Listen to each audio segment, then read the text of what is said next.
बहुत धन्यवाद। मैं सबसे पहले आप लोगों से क्षमा मांगता हूँ। शायद 5 बजे ही संवाद मेल शुरू होना था, लेकिन हम लोगों का जो सभा था थोड़ा सा विलम्ब हो गया, तो इसीलिए आपका सामने प्रस्तुत होने में भी हमारे थोड़ा विलम्ब हुआ। मैं आप लोगों से क्षमा चाहता हूँ। हम सबको मालूम है कि देश में लोकसभा चुनाव का चौथा चरण कंप्लीट हो चुका है और तेजी से हम लोग ये चुनाव प्रक्रिया का समाप्ति की ओर आगे बढ़ रहे हैं।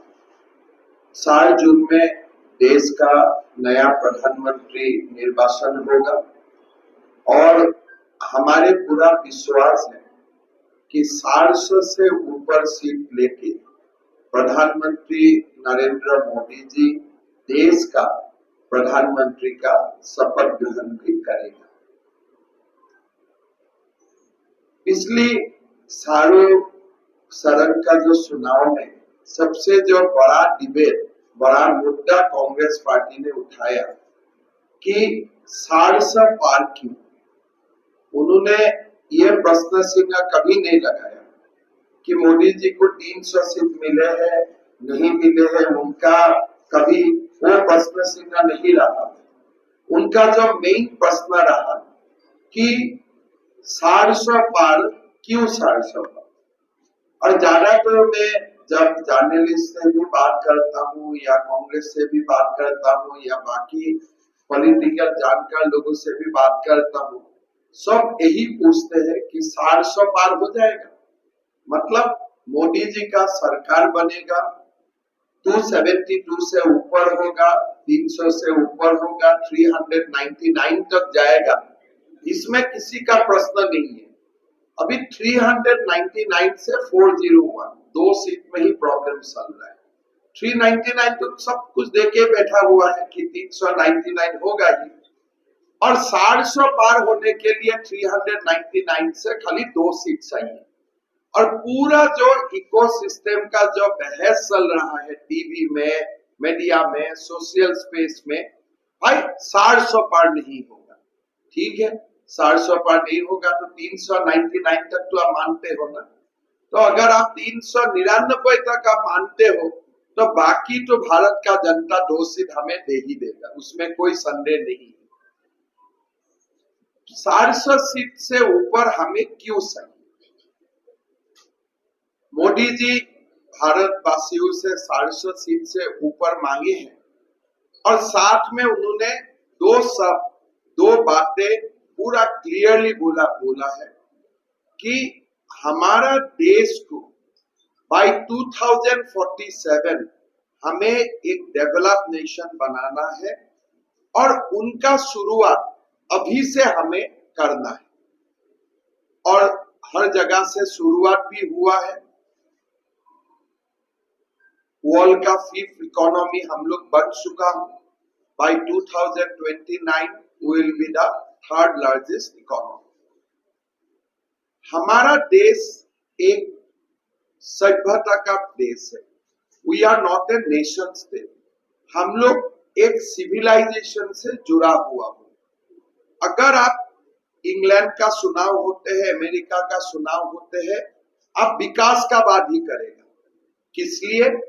इंग्लैंड हो, अमेरिका हो, बाकी जो प्रदेश हो, बाकी जो नेशन हो, उनका जो कैरेक्टर है वो कैरेक्टर अभी बना है।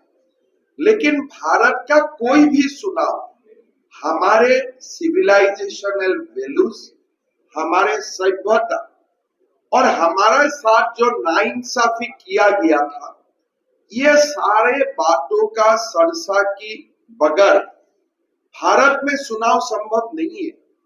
भारत का चुनाव विकास में भी होता है और विकास का साथ भारत का चुनाव अस्मिता का ऊपर भी लड़ा जाता है। कांग्रेस ने भूल चुका है, कांग्रेस पार्टी ने भूल चुका है कि हमारी ही एक भूखंड अभी भी पाकिस्तान का साथ है। कोई चुनाव में उसका सरसा नहीं करते हैं कांग्रेस पार्टी। आप लोग बहुत सारे चुनाव अभी तक कवर कर चुका है। आप लोगों का बहुत बड़ा अनुभव है, लेकिन हमारे भारत के चुनाव में कभी भी हम पाक ऑक्युपाइड कश्मीर का बारे में कभी भी चर्चा नहीं करते। क्यों नहीं चर्चा करते हो? किस लिए? जो मुगल और ब्रिटिश ने हमारा जो मानसिकता बनाया कि अगर वो अभी भूखंड हमारा साथ नहीं है मतलब चलो नहीं है। कांग्रेस ने हमको सिखाया कि हमारा वाला कश्मीर हमारे हो जाए, उनका वाला कश्मीर उनका हो जाए, लेकिन हम बुनियादी दौर से उसको विरोध करता हूं। हम नहीं मानता हूं कि पाकिस्तान का पास कोई कश्मीर होना चाहिए। पहला बार जम्मू कश्मीर का डिलिमिटेशन हुआ सीटों का, बहुत ये मीडिया में बहुत ज्यादा चर्चा नहीं हुआ है। जब डिलिमिटेशन हुआ, मोदी जी ने सबसे पहले इसका एक बहुत बड़ा प्रोविजन रखा कि जम्मू कश्मीर विधानसभा में पाक ऑक्युपाइड कश्मीर से भी विधायक बनेगा। ऐसा नहीं है कि हमारा वाला कश्मीर से बनेगा, वो भी हमारा है, वहां का भी रिप्रेजेंटेटिव हमारा होना पड़ेगा। हमारा देश को राम मंदिर मिला, देश गर्वित हुए। देश का बहुत बड़ा एक संख्यक लोगों को लगता है कि औरंगजेब का समय में, बाबर का समय में हमारा साथ जो नाइंसाफी हुआ, आज वो नाइंसाफी बहुत दूर तक रामलाला का मंदिर ने वो नाइंसाफी को मिनिमाइज किया। लेकिन हो जाते हैं एक एक लोगों को 4 शादियां करने का अनुमति मिलते हैं और हमारे बेटियों को अपना पिता का संपत्ति का ऊपर कोई अधिकार नहीं मिलते।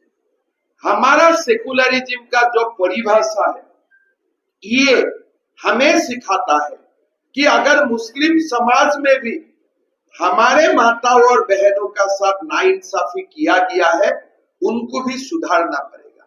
देश में यूनिफॉर्म सिविल कोड आना पड़ेगा और हमारा संविधान का directive principle of state policy हमें निर्देशित करता है कि आप देश में यूनिफॉर्म सिविल कोड लाइए।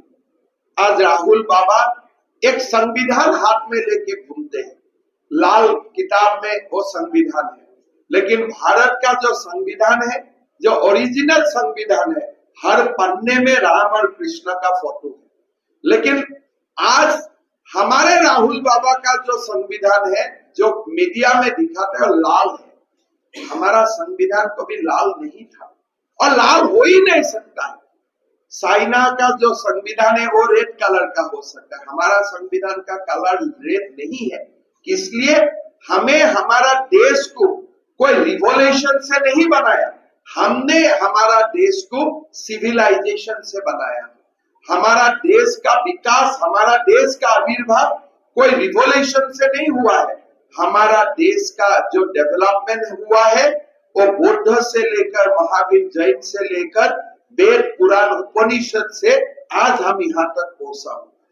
हम राहुल बाबा को पूछना चाहते हैं, आप जो संविधान दिखाता है वो संविधान में directive principle of state policies है कि नहीं?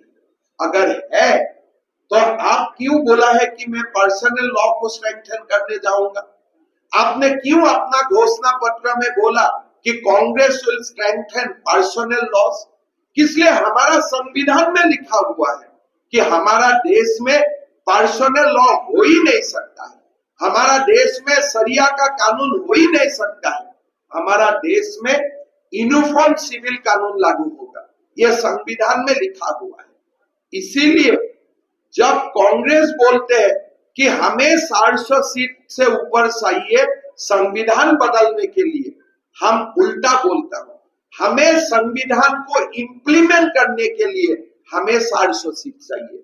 Jammu Kashmir as per the constitution of India हमारा है, पूरी की पूरा जम्मू कश्मीर हमारा है और वो जम्मू कश्मीर को पूरा की पूरा भारत में लाना हमारा कॉन्स्टिट्यूशनल रेस्पॉन्सिबिलिटी है और वो संविधानिक जिम्मेदारी को निभाने के लिए हमें 400 पार सीट चाहिए।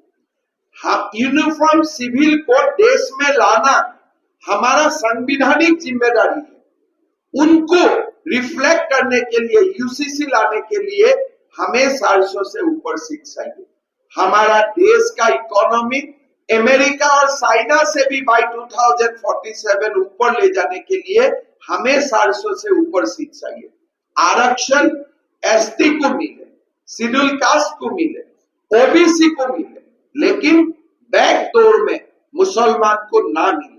इसके लिए हमारा जो संविधान सभा ने हमको निर्देशित करके किया है कि आरक्षण जाति का आधार में होगा, आरक्षण धर्म का आधार में नहीं होगा, उनको इंप्लीमेंट करने के लिए, मुसलमान रिजर्वेशन खत्म करने के लिए हमें 400 प्लस सीट चाहिए। आज झारखंड में एक मंत्री का सचिव का निवास में 36 करोड़ मिला है। एक राज्यसभा सांसद का निवास में 300 करोड़ से ऊपर कैश मिला है। मतलब और तो बहुत कुछ जमा है, और तो बहुत कुछ निकालना है। ईडी और सीबीआई को स्ट्रॉन्ग करने के लिए, मजबूत बनाने के लिए हमें 400 पार से ऊपर सीट चाहिए। तो इसीलिए कांग्रेस का जो इंटरप्रिटेशन है देश का और जो हमारे इंटरप्रिटेशन है वो अलग अलग है। और हम कांग्रेस का इंटरप्रिटेशन अबाउट इंडिया हमारा मंजूर नहीं है। उनके लिए भारत एक आइडिया है, हमारे लिए भारत आइडिया नहीं है।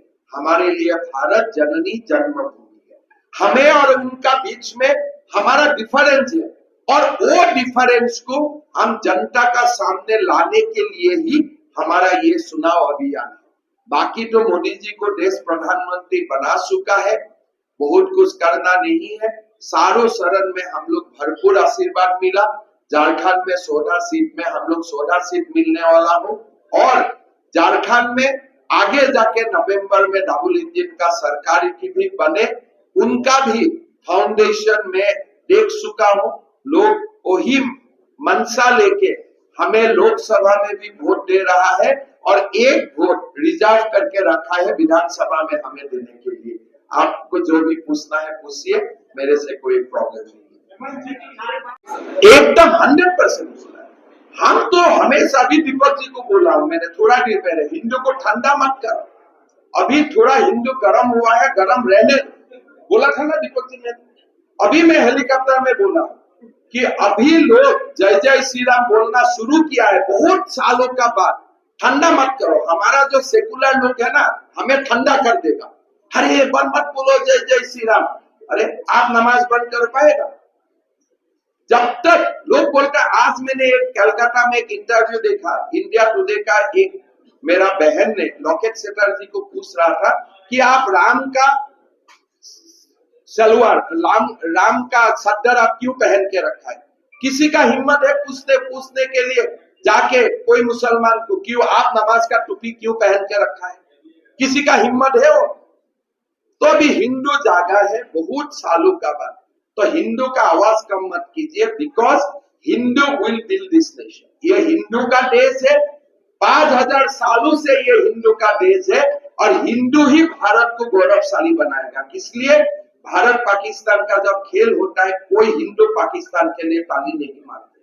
शायद वो सीपीएम का है, माले का हो, कांग्रेस का हो, बीजेपी का हो, हम तो भारत के लिए ही ताली मारते हैं। लेकिन जो लोग पाकिस्तान के लिए ताली मारते हैं, उनके लिए जय श्री राम की जरूरत है। तो इसीलिए हिंदू को अभी थोड़े साल ठंडा मत कीजिए।